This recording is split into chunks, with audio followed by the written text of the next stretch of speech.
하나님께 영광을 돌리신 것 같이 너희도 서로 받으라. 아멘. 예, 받으라는 이 그 단어의 의미를 좀 오늘 생각해 보려고 해요. 우리가 지난번 14장에서는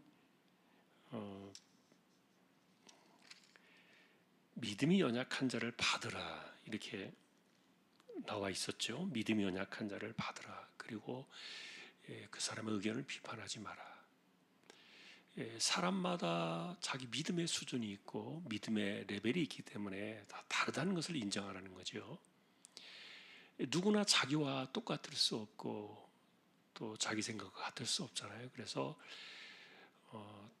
다르다는 부분에 대해서 특별히 그러나 우리가 볼 때 믿음이 약한 사람들의 그 약점이 있지요.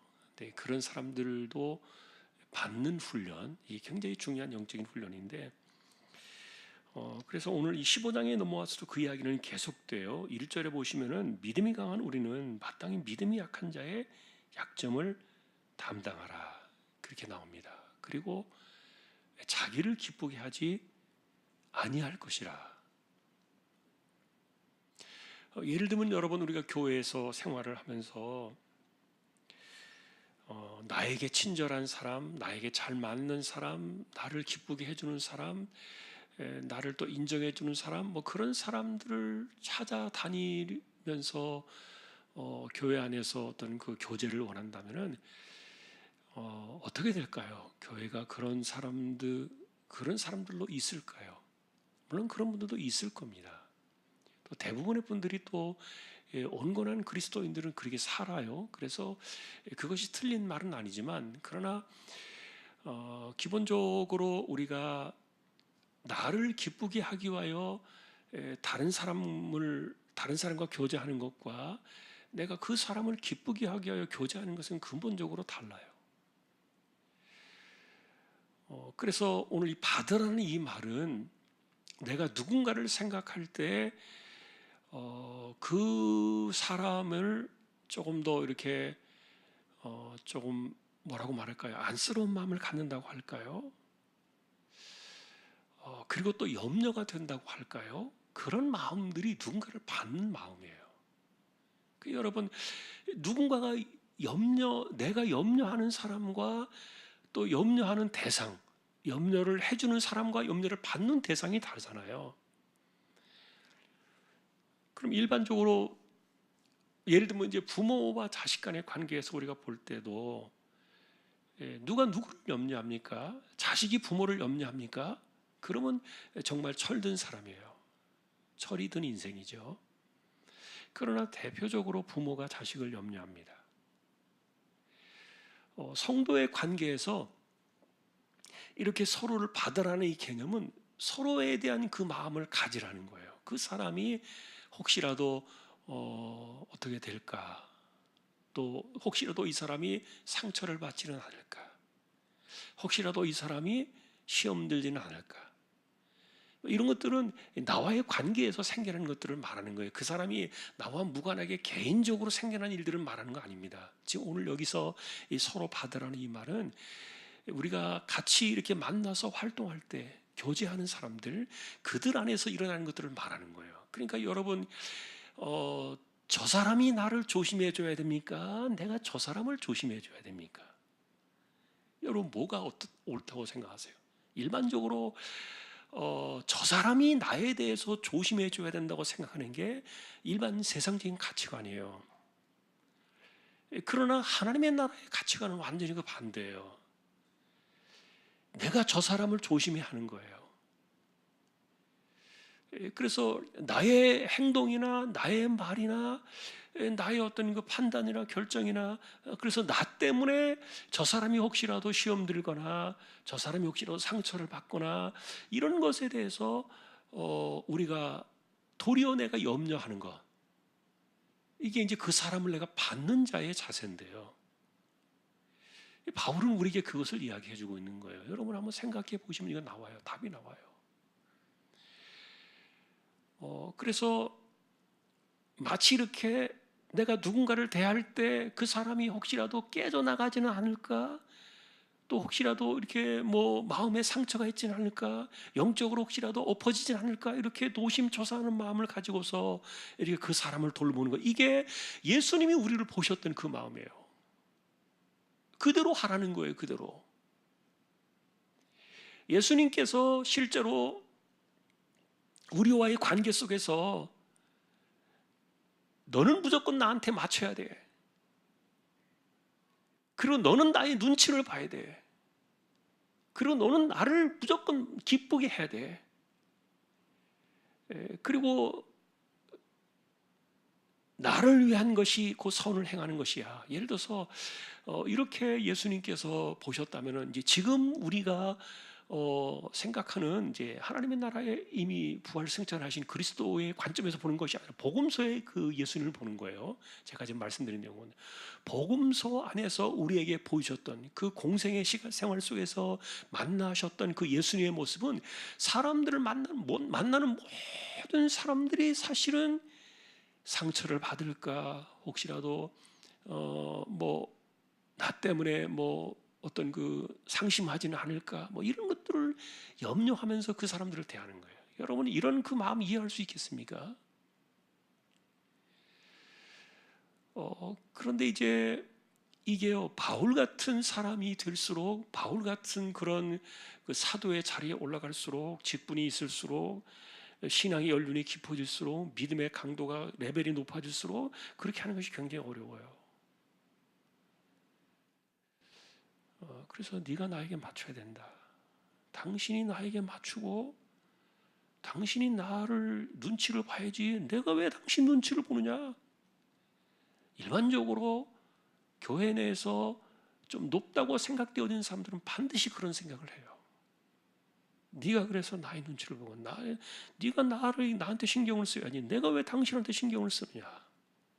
그러나 그것은 예수님께서 한 마리 잃어버린 어린 양에게 쓰던 그 신경 쓰던 마음이 아니에요. 예수님은 그 한 영혼에게, 한 생명에게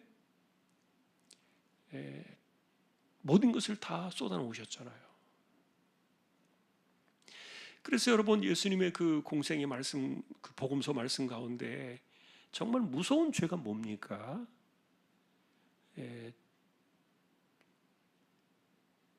그 어린아이 같은 사람들, 그 연자맷돌을 목에 달아가지고 바다 깊은 속에 빠뜨리는 것. 이게 뭐예요? 누군가를 실족하게 하는 거잖아요. 무서운 죄라 그랬어요. 무서운 죄. 그런데 사람들이 이런 것에 대해서, 우리가 복음서를 예전에도 지나왔지만 그렇게 별로 그렇게 크게 생각 안 하는 거예요. 대수롭게 생각하지 않는 거예요. 이게요, 인간 관계에서 나와요. 교제 속에서 나와요. 성도들의 관계에서 나와요.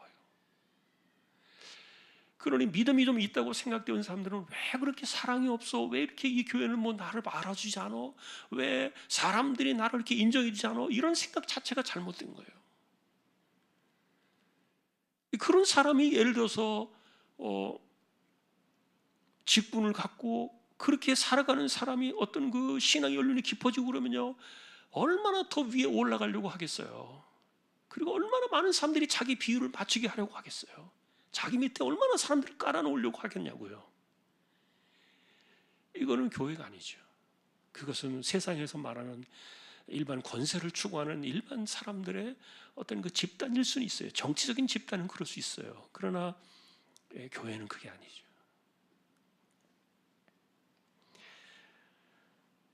그래서 바울 사도의 관점은 그거예요. 이웃을 우리가 기쁘게 해야지. 이웃이란 말은 옆에 있는 우리가 만나는 형제들을 말하는 거예요. 우리 안에서, 공동체 안에서 만나는 그리스도인들, 지체들을 이야기하는 건데, 그래서 아까도 처음 이야기했던 것처럼 받으라는 이 말은 누가 누구를 염려하느냐의 그 관계를 보는 거예요. 그런데 바울은 이것을 서로 받으라 그랬으니까 서로 그렇게 보는 거예요. 서로. 내가 누군가를 염려해 주는 대상이 되는 거죠. 그리고 그 사람 역시 나를 염려해 주는 사람이 되는 거예요. 서로 염려하는 거예요. 그러니 얼마나 이게 덕을 세우고 선을 이루어가고, 그리고 이것이 서로를 기쁘게 하겠냐고요. 여러분, 그래서 누군가가 내 얼굴 표정을 보고 내 감정의 상태를 보고 그런 것들을 눈치 보면서 뭔가를 행하기를 원하는 사람들이 있으면요, 그거는 그리스도인의 마음이 아니에요. 내가 지금 기분이 나쁜 상태인데, 내가 지금 화가 나 있는데 누가 감히 나를 건드려? 예를 들어서 자기중심적으로 이런 것들이 돌아가면서 사람들이 나의 감정 상태나 나의 어떤 그 지금 현재의 심정의 상태나 이런 것들에 맞춰주기를 원하고 이러는 것이, 이건 받는 것이 아니에요. 그러면 누군가가 그 사람을 염려할 거예요. 누군가 그 사람을 염려하겠죠. 그래서 이 받으라는 이 표현을 제가 이제 아까 처음 말씀드린 것처럼 우리가 서로 받아야 된다 이렇게 얘기했는데, 이것이 그리스도께서 우리를 받아서 하나님께 영광을 돌리신 것 같다 이렇게 말했고요. 예수님도 우리에게 정말 이렇게 막 그 깨질까 넘어질까 이렇게 노심초사하면서 그 한 영혼을 이렇게 잘 돌보는 것 같은 그런 마음. 그래서 그 사람이 혹시 내 말 때문에 떨어져 나가진 않을까, 그 사람에 대해서 그 말에 대한 이런 것들도 다 신경을 써가면서 말을 하고, 이런 것들이 서로 받는 것에 대한 서로 받으며 살아가는 사람들의 영적인 자세고요, 신앙적인 자세고 정신적인 자세. 여러분 이런 거 이해할 수 있습니까? 이게 바울이 우리에게 가르쳐주고 있는 하나님 나라의 그 원리예요.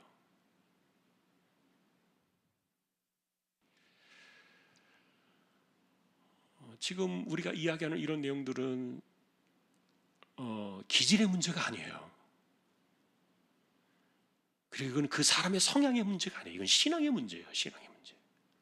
그리고 내가 그리스도 안에서 그 하나님을 얼마나 깊이 알고 내가 진리를 얼마나 깊이 깨달았는가에 대한 그런 신앙의 문제지, 이거는 절대로 기질이나 어떤 성격이나 성향의 문제가 절대로 아니에요. 어떤 사람들은 늘 자기보다도 남을 염려하면서 내가 좀 이렇게 좀 힘들어도 상대방이 힘들지 않게 하고, 내가 좀 아파도 상대방이 아프지 않게 하고, 막 이런 것이 물론 이제 기질적으로 그런 사람들도 있어요. 더러는 착한 사람들이 있어요. 그러나 그렇게 살아가는 사람들은요, 기질적으로 살아가는 사람들은 그게 나중에요, 어떻게 돌아옵니까? 어떻게 돌아옵니까? 망가져요. 결국은 심령이 망가져요. 인간은요, 시간이 지나면요, 그것을 이겨낼 수 있을 만한 멘탈이 안 된다는 거예요. 그럴 만한 능력이 없어요. 그래서 내가 계속 기질적으로 성향적으로 누군가를 이렇게 위해서 살고 누군가를 기쁘게 하기 위해 살고 나는 언제나 그 다음이라고 생각하면서 살아가는 이런 사람들은요, 이게 인간적인 성향으로 그렇게 할 수 있을지 몰라도 언젠가는 병들어요.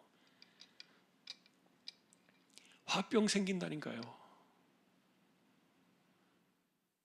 그리고 암이 와요. 암이 못 참아요. 사람이 어떻게 참아요?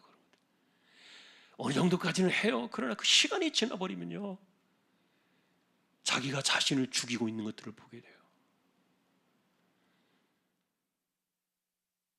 그러나 지금 여기서 이야기하는 것은 신앙의 힘으로 말하는 거예요. 그러니까 신앙의 힘이라는 개념 속에는 성령의 역사하심이 있는 거죠.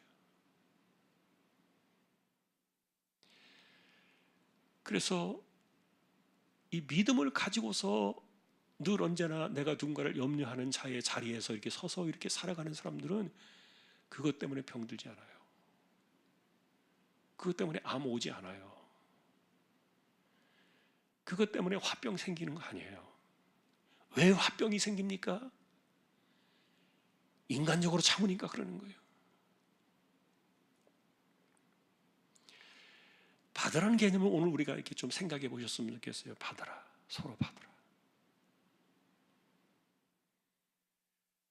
그래서 그 핵심은 이제 1절에서 나온 내용들이 쭉 넘어가면서 7절까지 온 건데, 그러므로라고 이렇게 우리에게 이야기를 하고 있는데, 그런데 보니까 이런 사람, 서로 받는 사람, 그러니까 받는다는 개념은 내가 언제나 누군가를 염려하는 자의 자리에 있는 거라 그랬잖아요. 이렇게 살아가는 사람들이 뭐가 필요할까요? 뭐가 필요하겠습니까? 이런 사람들에게요, 인내가 필요하겠죠. 왜냐하면 내가 살아있기 때문에 그러는 거예요. 내가 지금 성령의 힘으로 하고 있지만 그러나 내가 살아있기 때문에 딱 돌아서면은 내가 어쩌면 힘들 수도 있어요. 그래서 인내가 필요하다 그랬어요. 이런 사람에게는. 그리고 또 뭐가 필요해요? 위로가 필요해요. 위로가. 그러니 진짜 위로의 그 은혜가 내려오는 5절에 그랬잖아요. 인내와 위로의 하나님. 그 인내와 위로의 하나님. 그래서 그리스도인의 삶은 내가 계속해서 누군가를 받아내는 그런 삶을 살아감으로 인해서 인내가 필요하고, 그리고 내 마음속에 위로하시는 그 영적인 그 하나님의 은혜가 필요한 거예요. 이런 거를 통해서요, 아까도 말했던 것처럼 육신을 이긴다니까요. 병을 이긴다니까요.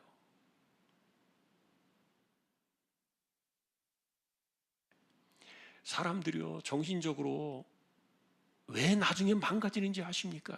자기가 원하는 대로 다 되는 것 같아도 절대로 그렇게 원하는 대로 되지 않아요. 어느 정도 시간까지는요, 내가 누군가를 늘 누르고 그 사람이 나의 눈치를 늘 보고 내가 원하는 대로 하고, 그리고 그 사람이 나의 이렇게 뭐라고 말할까요? 그 마음의 상태를 살피고 눈치를 보면서 살아가는 것이, 그래서 내가 편하게 내가 그 사람 때문에 불편한 것이 하나도 없고 내가 편하다고 생각되어진 이런 관계가 오랫동안 지속되어질 것 같아도 오래가지 못해요. 반드시 뒤집어집니다. 반드시 뒤집어져요. 세상적으로 말하면 뒤치기 당하는 거예요. 인간은 누구에게나 한 방이 있어요. 감정의 선이요, 사람은요 절대로 끝까지 그렇게 안 돼요. 누구에게나 이 한 방에 그 감정의 마지막 그 커트라인이 있어요. 그런데 그걸 모르고 넘어간단 말이에요. 그러면 끝까지 그 사람이 그럴 것 같으죠.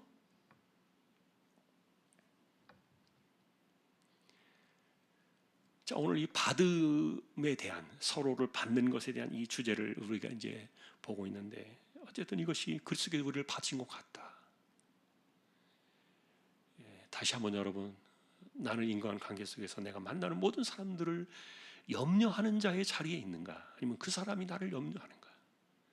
그래서 내가 그 사람을 위해서 내가 있는가, 아니면 그 사람이 나를 위해서 있는가? 이것이 이제 하나님이 기뻐하시는 선행이고 덕을 세우는 것이라 그랬으니까.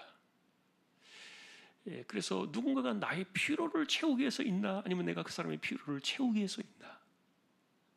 이웃의 개념이죠, 그게. 자, 여러분, 선한 사마리아인의 비유 아실 거예요. 거기서 예수님의 그 이야기 끝이 뭡니까? 누가 이 강도 만난 자의 이웃이냐 이렇게 묻는 거예요. 그 이야기의 끝은 누가 이웃이냐는 거예요. 진정한 이웃이 누구냐? 그것은 그 사람의 피로를 채워준 사람이에요. 강도 만난 자의 피로를 채워준 사람이 진짜 이웃이지, 레위인이 이웃입니까? 제사장이 이웃입니까? 아닙니다. 그 사람의 피로를 채워준 사람이 이웃이었어요. 그래서 바울 사도가 말하는 이웃이라는 개념은요, 그런 점에서 이런 그 단어들을 쓰고 있어요. 이웃이라는 개념이 우리의 내가 피로를 채워주는 사람들이 나의 이웃이라는 거예요. 누군가 나를 도와주기 때문에 내가 그 사람의 이웃이 될 수도 있지만, 그러나 내가 누군가를 도와주고 누군가를 채워주면서 그렇게 살아갈 때 내가 그 사람의 이웃이 된다. 이게 선한 사마리아인의 비유였고, 그 다음에 바울도 우리에게 그런 것들을 이야기 똑같이 해주고 있는 거예요.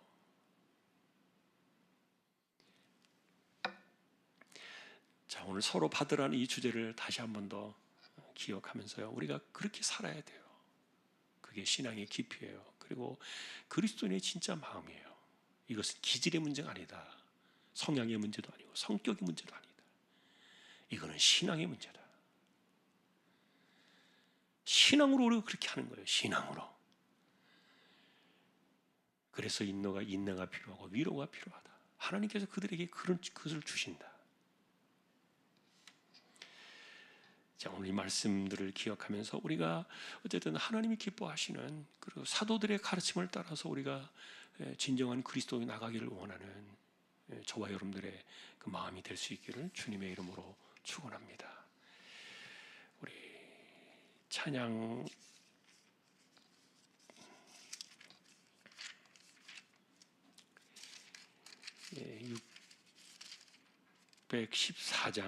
614장 찬양하고 기도로 나가겠습니다. 614장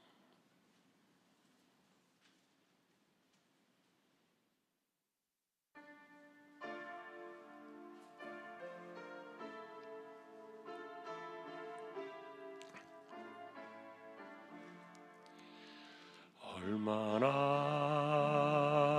아프셨나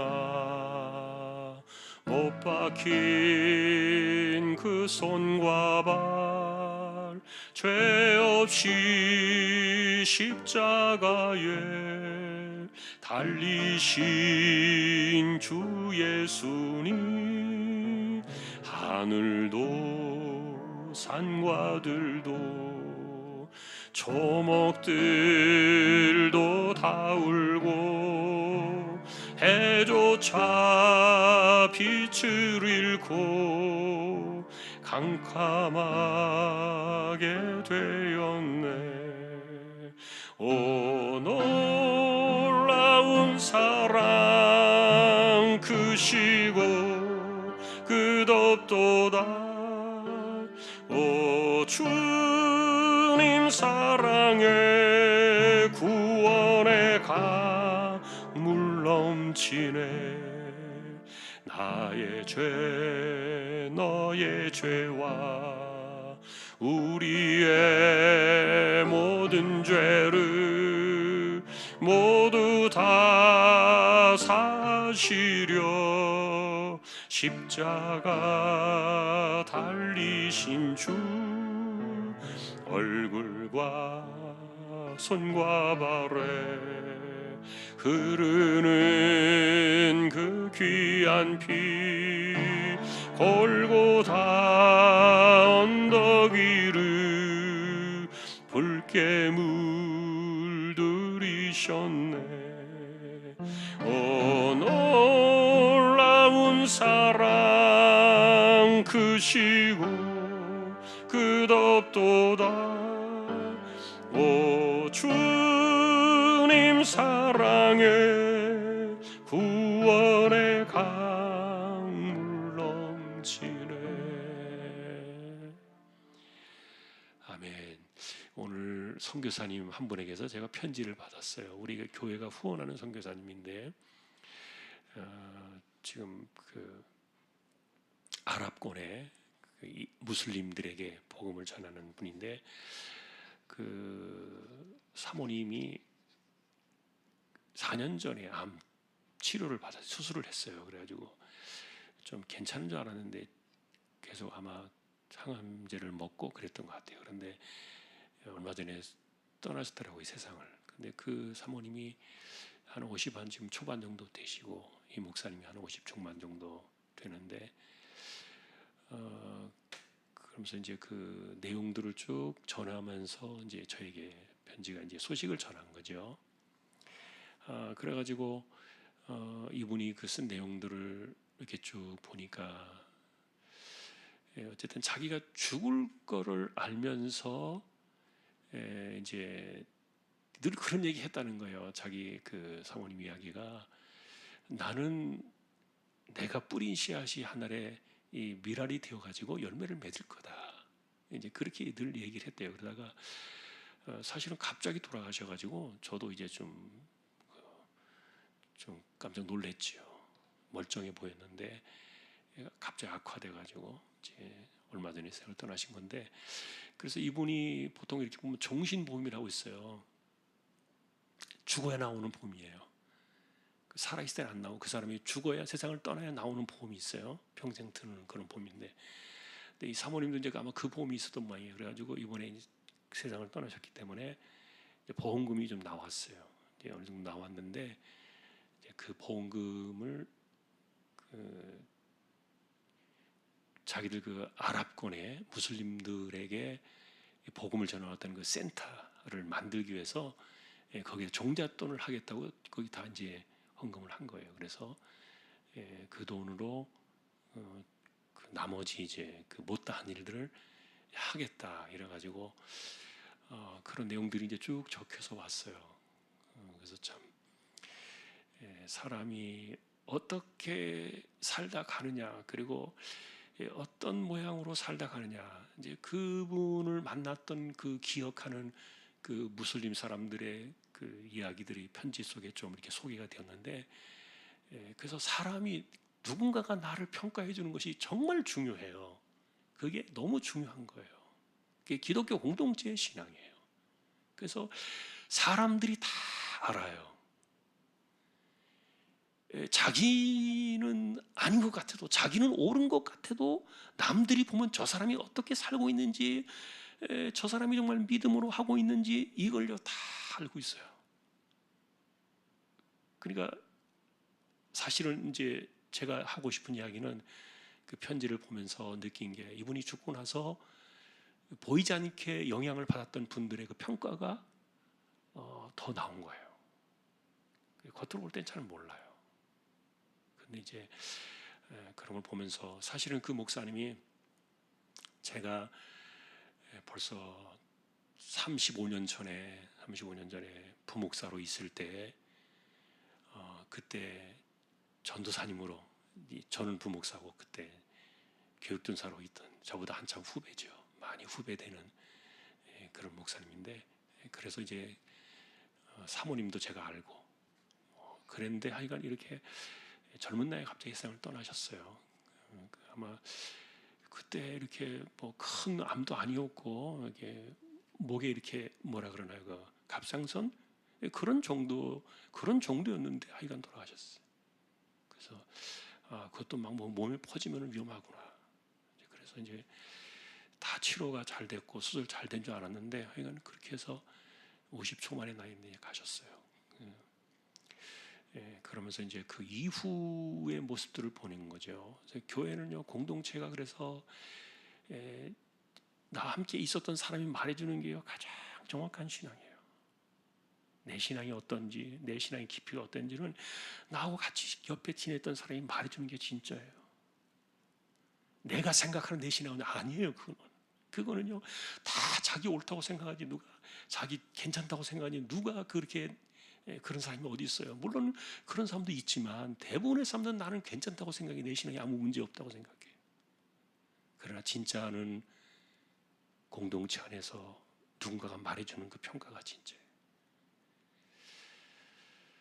자, 이런 것들도 이제 받음에 대한 주제 속에서 나와요. 그래서 제가 생각이 나서 오늘도 편지를 오후에 올라오기 얼마 전에 1시간 전에 그 편지를 내가 보고 또 이렇게 하면서 생각이 났는데, 여러분, 우리가 서로를 받으라 하셨더니 바울 사도의 가르침은 주님의 말씀이기도 해요. 하나님의 뜻이기도 하고요.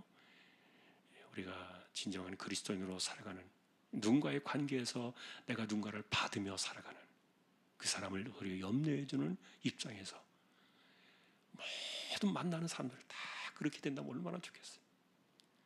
힘들겠지만 그것이 주님이 바라시는 삶이다. 우리 오늘도 말씀을 기억하시면서 우리 함께 기도로 나아가십시다. 오늘도 성령께서 우리에게 기도의 은혜를 주시는 대로 끝나는 시간까지 함께 우리 합심해서 기도를 하겠습니다. 기도하겠습니다.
우리에게 영원한 생명으로 이 땅에 오신 우리 주님 예수 그리스도의 은혜와 하나님 아버지의 사랑과 성령님의 감화 감동 위로 인도 교통 충만하심이 서로를 받으라 하신 말씀을 기억하며 주님의 뜻을 이루어 가기를 원하는 우리 모든 심령들, 주왕의 가족들 위해 이제로부터 영원까지 함께 있을지어다. 아멘.